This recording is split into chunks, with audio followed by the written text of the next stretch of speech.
Hi friends, welcome back to my channel. I hope you guys are having a good day.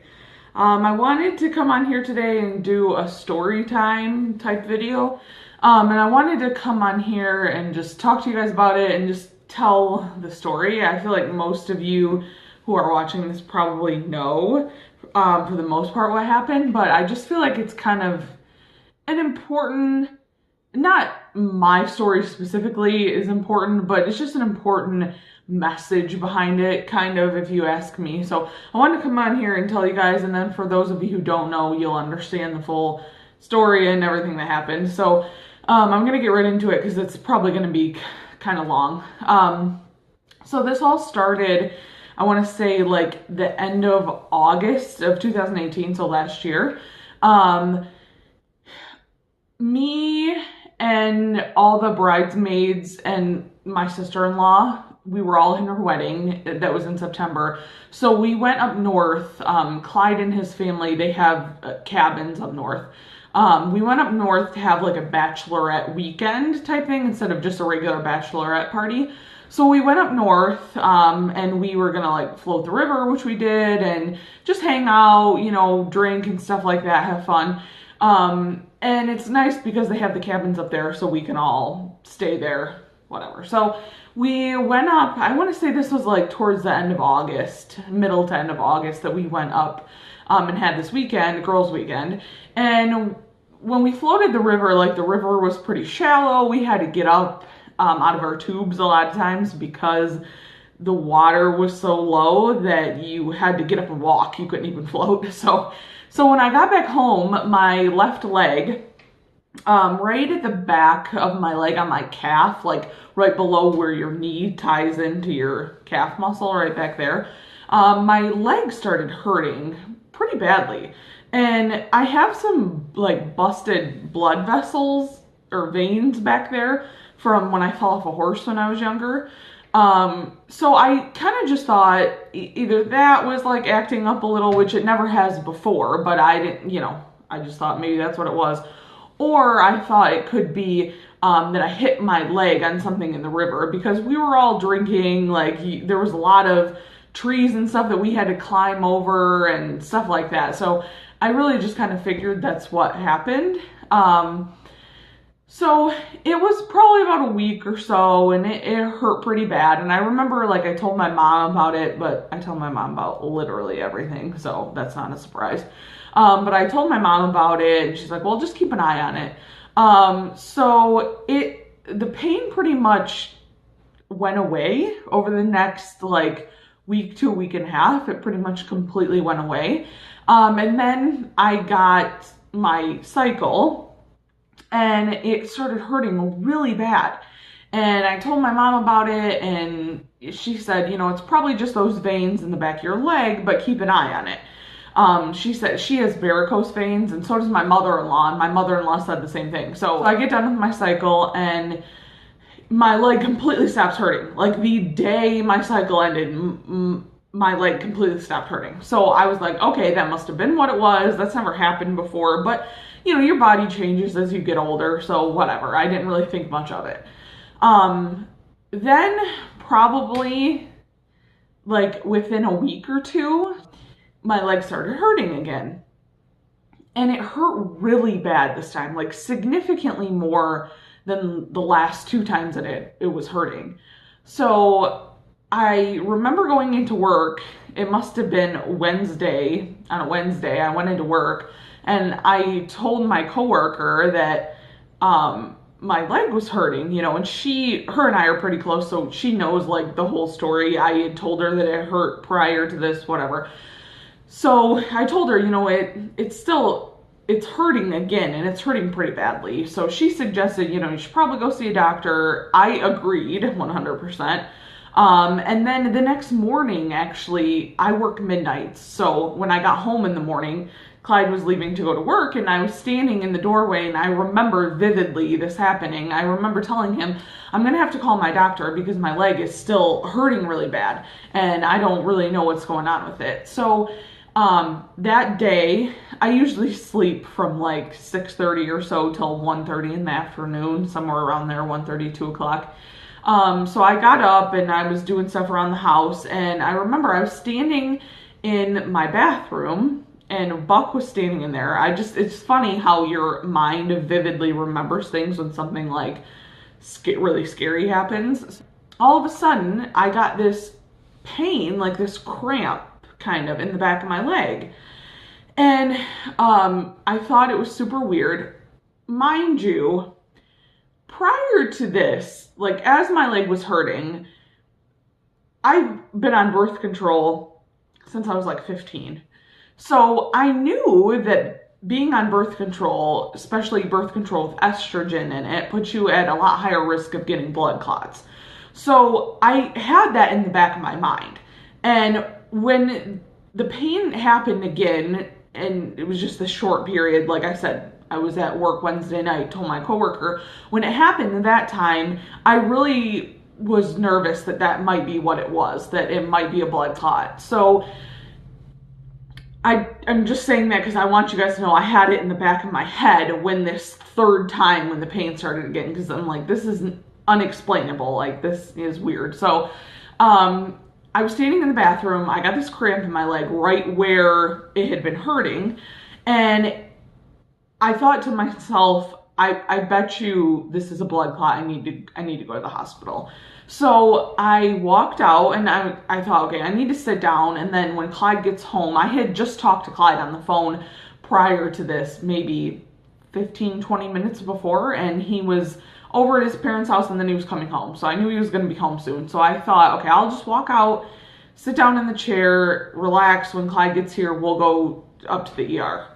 So as I'm walking out, like down the hallway towards the kitchen, I start having pretty labored breathing, and that really freaks me out. And it's like one of those things where you're trying to not freak yourself out, but it's scary. Like there's no getting around it. It's scary. And I thought, I have a lot of anxiety. I have an anxiety disorder and I struggle with it every day, and I'll make a video about that some other time. But I kind of thought, okay, so maybe I'm just getting anxious and really nervous, and that's why my breathing is kind of labored. But then when I sat down in the chair, it was still labored. And I was really trying to calm myself down, like stay calm, but I started to feel like I was going to pass out.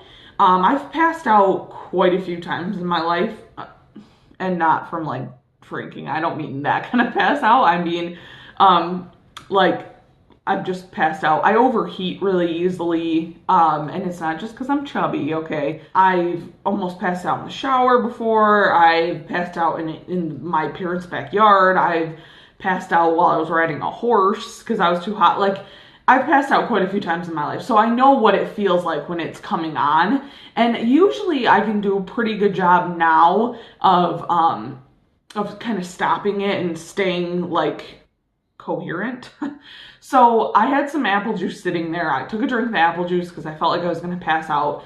I was really focusing on my breathing and just trying to stay calm, but I was really, really freaking scared, as I'm sure most of you can understand. Like, it was terrifying. So I tried calling Clyde. He didn't answer. I was freaked out a little bit more, but I kept telling myself, girl, you got to keep it together because you already can't breathe. So if you freak yourself out even more, you're not going to be able to breathe at all. So you got to keep it together. I, in fact, actually, when I thought I was going to pass out, I had 911 dialed on my phone because if I'm here by myself, if I pass out, there's nobody here to call an ambulance for me. So I called Clyde, he didn't answer. So, and this was after, like, I realized, okay, I'm not going to pass out. I kind of got my bearings back. I still was having labored breathing. So I happened to call my mom. Now, my mom, long story short, drives a van pool at the hospital she works at. And there's just like, she picks up like 5 or 6 people and they all ride to work together, whatever. So there's like a certain time from like 4:30 till like 5:30 each day, Monday through Friday. She can't answer the phone when she's driving the van. So this was like 4:45. actually, it was 4:42 on the dot. I remember the time. And I tried calling her. I'm like, I'm just going to try calling her and see if for some reason maybe she answers. And thank God, seriously, thank God, she did answer. And I started crying when she answered. Because I'm an emotional wreck. So I started crying and I told her what happened. And I was really, really scared. And I didn't know what was going on. And she told me, as soon as Clyde gets there, you need to go to the ER. So while I was on the phone with my mom, Clyde actually ended up calling me back. My hair, sorry. So when Clyde called me back, I told him, like, as soon as you get here, we need to go to the ER. I'm pretty sure I have a blood clot in my leg. I'm really scared and I can't, it's hard for me to breathe. So when Clyde got here, we went to the ER. I still was having labored breathing. We get there. I walked up to the triage area and I told the lady, I said, I'm almost positive I have a blood clot in my leg. And I said that because those of you who have an anxiety disorder or like depression or any type of mental illness or mental health issues, you know that if it's documented in your medical record, anytime you go to the hospital and you tell them you're having trouble breathing or you think you're having, chest pain or whatever, they a lot of times will just chalk it up to being your anxiety or whatever your mental health issue or disorder is. So I made sure to tell them that, like, I'm almost positive I have a blood clot in my leg. Get your shit together. Get me back there. Like, let's get this shit rolling. So they took my blood pressure and my pulse and everything. My blood pressure was really high, which it never is, and I told them that. I usually almost have perfect blood pressure every time I've had it taken. It's usually right around 110/60 every single time. I told the guy, that's not normal. I don't ever have high blood pressure. And they put me back in like a room in the ER and they said, okay, we're going to take you down and have a DVT study done on your legs, which for those of you who don't really know much about medical anything, a DVT scan is it's to test for deep vein thrombosis. So they're testing for blood clots. Basically, it's an ultrasound that they do. So they took me back to ultrasound and the ultrasound tech did the ultrasound on my right leg. And they started at the top and worked their way down to your ankle. And she had it done within 5 minutes. It was pretty quick. And then she got to my left leg, which the pain has been that's the trouble I was having with my left leg. And she was working down and then she got back behind my calf, right by my knee at the spot that it was hurting. And that alone took her 5 to 10 minutes to do, just that spot. So I knew then she found a blood clot, because if you hadn't have found a clot, you would have just moved on just like she did with my right leg.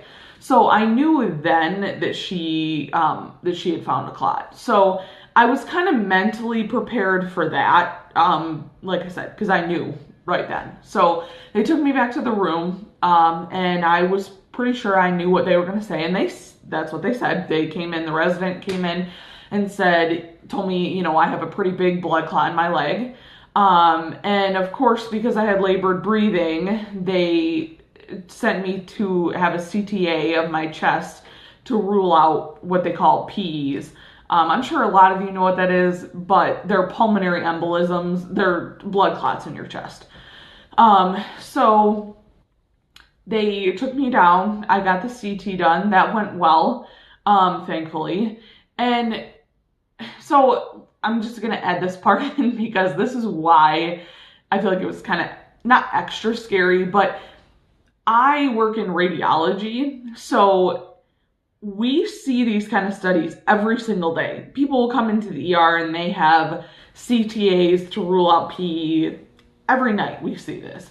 And I know what the terminology is behind it. So I think it kind of heightened me freaking out because I know when they're telling me this stuff exactly what it means. So I came back from the CTA. Clyde was there with me, of course, because he brought me to the hospital. And I'm laying there, you know, in the room, and the resident comes back in, and she, to be honest with you, let me backtrack a little. To be honest with you, I really did not think that I had anything going on in my chest, which I should have known better because I was having labored breathing.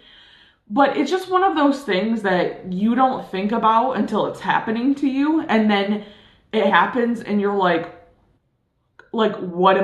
holy shit, what am I gonna do? And so that's kind of where I was at. I just thought, okay, I've got the blood clot in my leg, they'll put me on blood thinner, we'll be good.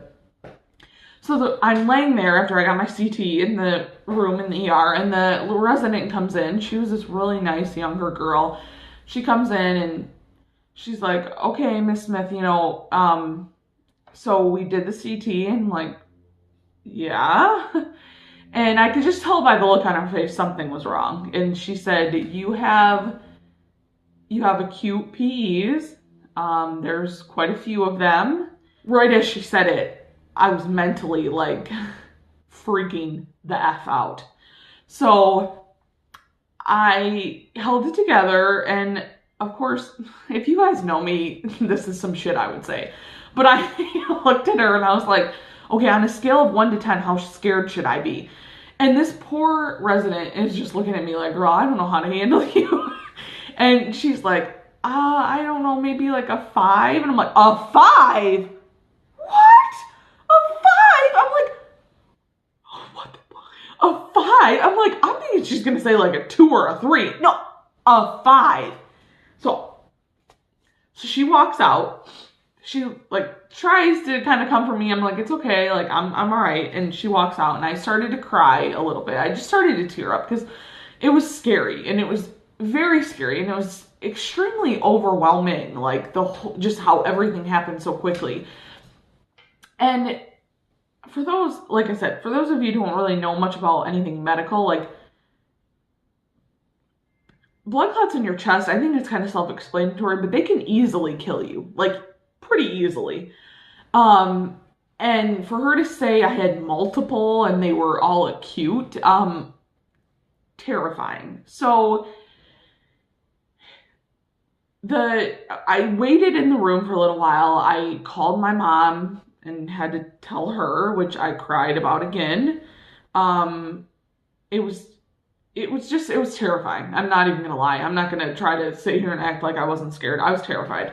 And of course, this was like, I think this was a Friday.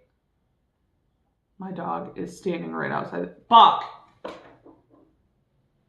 on 1 second. Absolutely not. No fucking way. I have no idea what this is. Sir? You can't have that. It's not for you. Okay, okay. He's so dirty. Okay, you're super dirty. You want to say hi to the camera? I'm not moving it, so you can see his nose right down there. Filming a video, so please exit. Quit staring at me. Okay, sorry. He was standing outside the door chewing on something. And earlier this year, he had a bone stuck in his rectum. I know that's disgusting, but he had literally a bone shard that was like this long stuck in his rectum.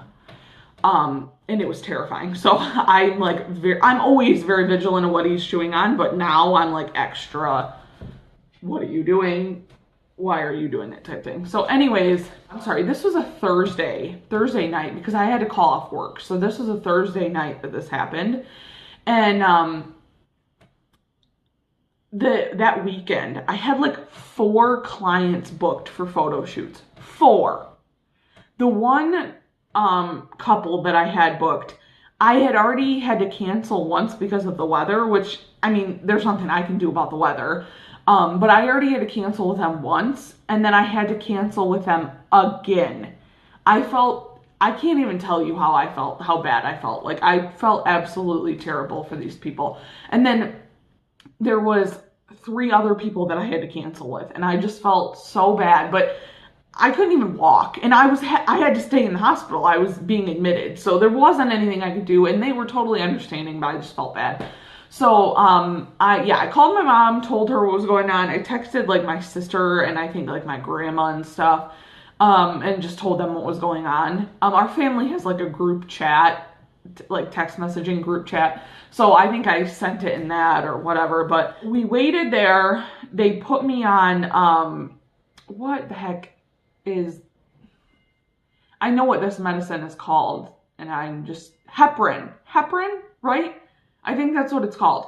It was like a heparin drip. It's the, anticoagulant that they give you in the hospital, the blood thinner in the hospital. Okay, but I'm almost positive that's what it's called. So they put me on, I think it's called a heparin drip.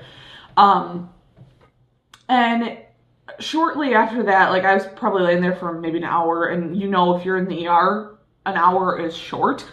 So the inpatient doctor that was going to be taking care of me came in and he talked to me. And it's so funny because he comes in and he's like this middle-aged guy. I look like Dumbo with my ear out. Let me just... he comes in and he's talking to me and he's just totally nonchalant. Like, okay, this is what we're going to do. We're going to do X, Y, Z. We're going to keep you on the heparin drip. In like a day or so, we're going to put you on Xarelto. We're going to switch you over, see how it works. If you're at a therapeutic level, you can go home. And he's like, we should have you out of here within like probably 2 days.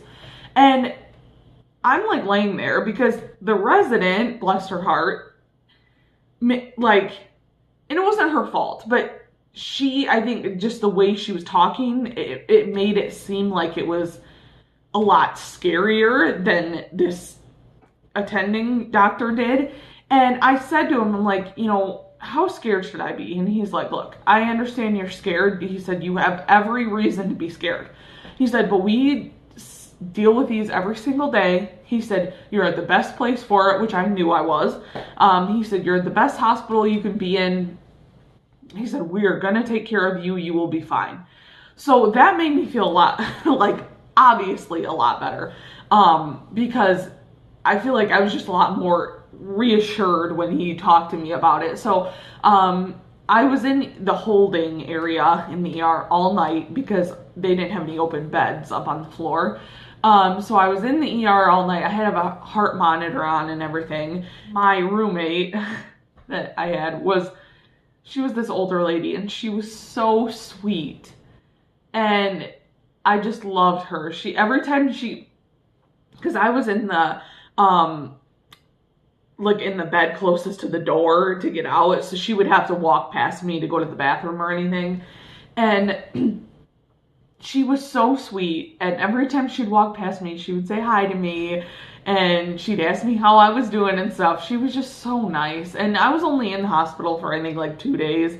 And her and I we clicked. She was just really nice. I really enjoyed spending time with her. And I really hope that she's doing good. It seemed like she was, but anyways, I just hope that she's doing good because she was such a nice lady. But, so I was in the hospital. I'm sorry, I forgot to talk about this part, but when I was in the ER, one of the ER doctors came and did a heart ultrasound, like a cardiac ultrasound, but probably because I almost said that word. Probably because my tits are huge. Excuse my mouth. Let me rephrase that. Probably because my boobs are so big. Because they were like shifting it around and I'm like, it's not going anywhere. Like, I hate to break that to you, but it can't, it's not moving. But I'm large chested, okay? So when they were trying to do, it was like a doctor, it must have been an attending and then a resident or a chief resident. I'm not sure which one he was, but they were trying to do a cardiac ultrasound of my heart, and they weren't able to get a good view because they wanted to see if there was any heart strain. So they were trying to do it. They weren't able to get a good view. So he just said, look, you're going to be inpatient. We'll just have a cardiac sonographer come up there and do an ultrasound when you're inpatient, or you can go down and get one, whatever. So when I was up on the floor, you have like 5 million doctors that come in and talk to you and ask you the same question over and over again. And I had quite a few people ask me, was your anxiety bad at the time and stuff? And every time I made sure they knew this has nothing to do with my anxiety, period. I deal with and suffer through my anxiety every single day of my life, and sometimes to the point where it's crippling, and I know exactly what it feels like, and that's not what it was. And I made sure that they understood that. I've dealt with anxiety for years and years. I know what it's like. That's not what this is. And then of course, like once they figured out what was wrong, they knew that that's why my breathing was labored, obviously. So, anyway, so I was up on the floor, on the medicine. I pretty much just kind of sat there. They were just like monitoring me. I had the heart monitor on. I think this was like that day. It must have been on Friday. I got up to the floor in the morning around 6 a.m. I think it was later on that day, like maybe that evening or afternoon, that they came into the ultrasound of my heart, and they said it looked good. They said I didn't have any heart strain. They told me that they were kind of surprised that I didn't, because my clots, I had so many of them in my chest, and they were pretty bad, that they were kind of surprised that I didn't have any heart strain, but I didn't, thankfully. It was Saturday. I think I got discharged Saturday during the day. And my leg really, really hurt. Like I could barely walk. I feel like after it, so what it was doing when I had the cramp when I was in the bathroom, the blood clot was breaking apart because it was so big. And that's how it traveled up to my lungs. So after I did that, I feel like it hurt even worse, because when I was in the hospital, I could barely walk. It hurt. It was really painful to get up and walk. And then when I got home, because my leg was swelling, because it was hard, like the blood was all pooling down there, my circulation system just wasn't really working in my leg. Because of that, when I got home, they said, you need to be on rest for a week. Like you need to be sitting down with your leg elevated. If you have like a heating pad you can use on it, that's perfect. So I had to take a week off work, which wasn't that disappointing, to be honest. But slowly and surely, like the next few days, I got up and I'd be walking more, and it just hurt less and less. They first had me on, what was that medicine I said earlier? But they put me on that medicine first, and that's one where you didn't really have to, like get your blood drawn that much. But I got discharged on Saturday. I went into the ER Thursday, got discharged Saturday, went home. And then about 2 weeks after that, my leg started swelling again really bad. So I went back to the ER. Now, I completely forgot to mention this part. I'm sorry, but there's just so much to the story. It's hard to remember all of it, but, they told me that they were almost positive that the reason I had the blood clot in the beginning was because of the birth control that I was on. I was on a pill. I can't remember what it was called, but it was obviously had estrogen in it. So they immediately stopped that. I didn't take it again. And I know some of you might think this is gross, but this is just a part of life. And as a woman, all women, we don't choose to have cycles. We don't choose to deal with that kind of stuff, but it's just life. It is what it is. So if you think talking about cycles is disgusting, you don't want to watch this, I get it, but I'm not going into detail about anything, but it's just a part of life. I hate it just as much as people don't like hearing about it, but it is what it is, and I can't choose for it to be there or not. Because I stopped taking the birth control, because they are pretty positive that's what gave me, my cycle was like, it started on that week that I was off work, and it was crazy because now I was on blood thinner, and I hadn't been taking any birth control, and it was out of control completely. It was so bad. So I had gone and seen my OBGYN doctor. They gave me a pill form of birth control, which I'm on now, but it has no estrogen in it. So they gave me that, but it just, when I went back into the ER 2 weeks after I was discharged, I went back in partially because my leg had been swelling, but because I was losing so much blood. So I was, I was taking the birth control, but it wasn't working as strong, I wasn't taking as strong of a dose as I needed to be. So when I went into the ER, I told them, I'm losing so much blood. I feel like I can't function normally because I'm very anemic, all that. So they gave me like some pretty strong birth control pills, and I had to take them like 4 or 5 times a day for a while, and then it like tapered down.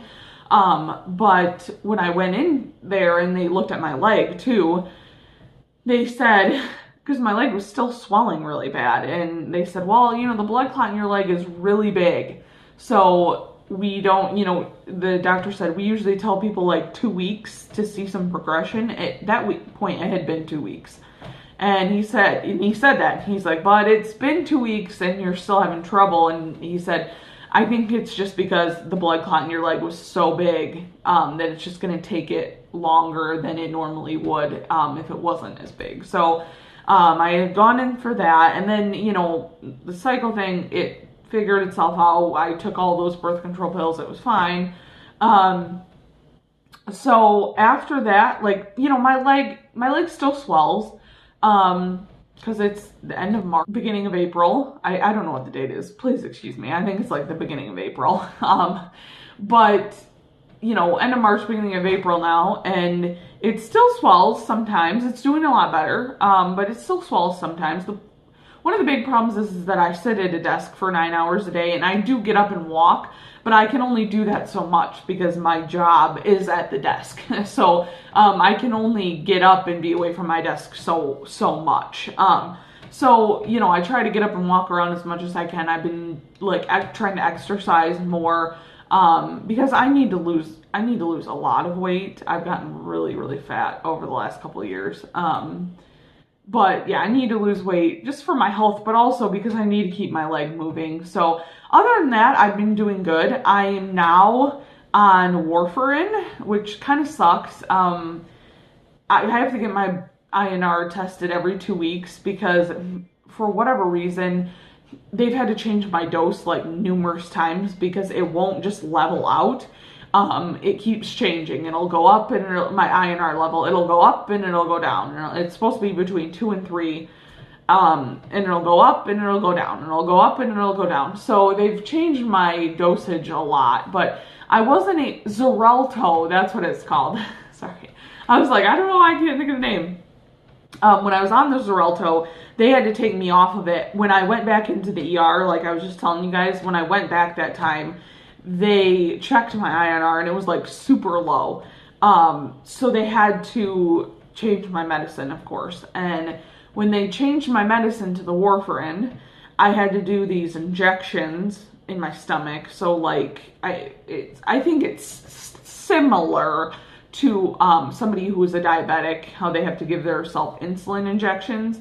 I think it's similar to that. I don't want to compare it to that because my struggle was nothing even close to what diabetics struggle through. But for almost, I think it was like around a week, I had to do these injections in my stomach when I started the warfarin. Basically, they told me the Xarelto, they don't have enough research done for people who are overweight on the medicine. So they don't have enough research done on it to, I think basically what it is to level it out. Like if you're having trouble staying at a constant INR when you're on that medicine, they don't have enough research for people who are overweight, like past a certain BMI, to like know how to stabilize it. So that's why they switched me to warfarin, because the Xarelto just wasn't working. So the warfarin, yeah, I had to do the injections, which was, it was, I'm not trying to sound dramatic, but it was life-changing. I've never had to do something like that ever in my life. It was very, very hard. I was really upset. My cousin, who's pretty young, he's still in high school, got diagnosed with diabetes, like type 1 diabetic. this was like months ago, but it really was emotional for me because I already felt so bad for him, but then to see, just get a glimpse of what he has to go through every day, and every diabetic, but it was really hard. It was emotionally hard, and I think I thought about that more than even being upset about having to do it to myself, give myself the injections. It was really hard. It's hard to convince yourself that you have to stick a needle into your own body. Like, it's really, really hard. For those of you who haven't done it, it is extremely hard. I did it, and it was what it was, but I struggled emotionally through that because, like I said, I could only think about other people and how tragic it is to have to do something like that to yourself every single day. Yeah, and it makes me emotional thinking about it even now because it's just a lot. But anyways, so I had to do that, and now I'm on warfarin. I get my INR drawn every 2 weeks. It's still, up and down, up and down. Right now it's at a pretty good level. I just got it drawn Friday, this past week. So it's at a pretty good level now. It was 2.4, which is pretty much on target. I have to go back to my doctor pretty soon because they said they only wanted me on the blood thinner for 6 months. And 6 months is April. Like towards the end of April.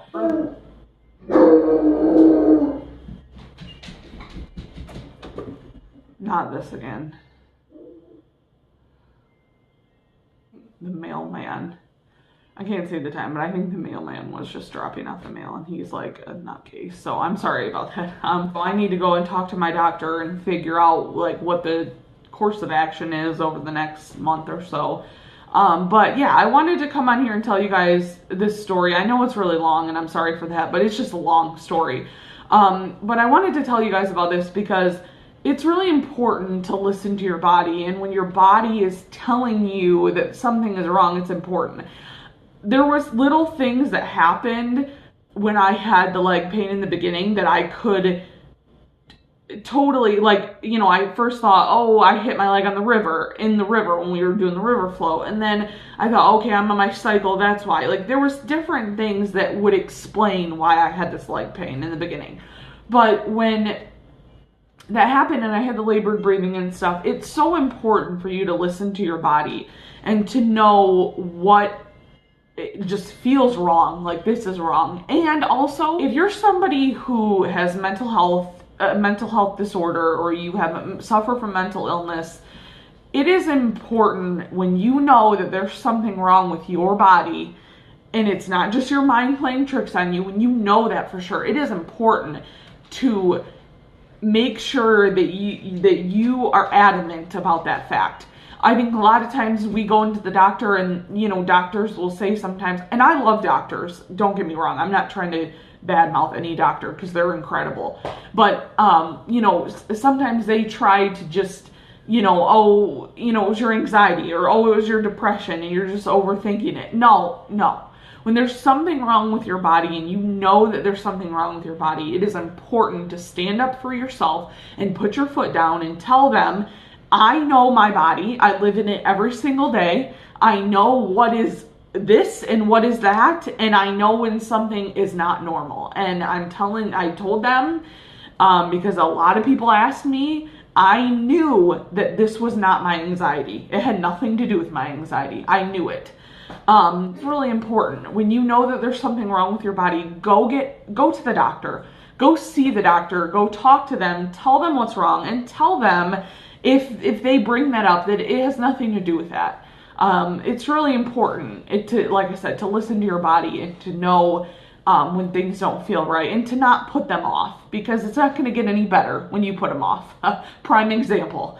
It doesn't get better. So I appreciate you guys listening to my story. I think there's a lot of lessons that can be learned, and I can't even begin to tell you guys how thankful my hair is acting, but sorry, how thankful I am that I'm okay, and that I was able to, not that I would have cared to stay in the hospital, but I was able to be discharged really quickly, everything really went well in the hospital, and everything's gone relatively well since. So I can't put into words how thankful I am, how blessed I am for that, because it was the scariest thing I've gone through in my life. And it's very eye-opening, and it changes your perspective on a lot of things. I'm just glad that I figured it out, and I did everything that I could to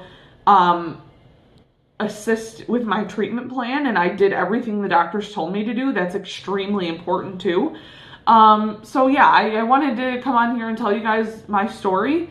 For those of you who don't know, or for those of you who even read the post I put on Facebook about it, it wasn't like, didn't go into huge detail. So it's important to watch out for those kind of things, especially if you're somebody on birth control, which I know a lot of people my age are.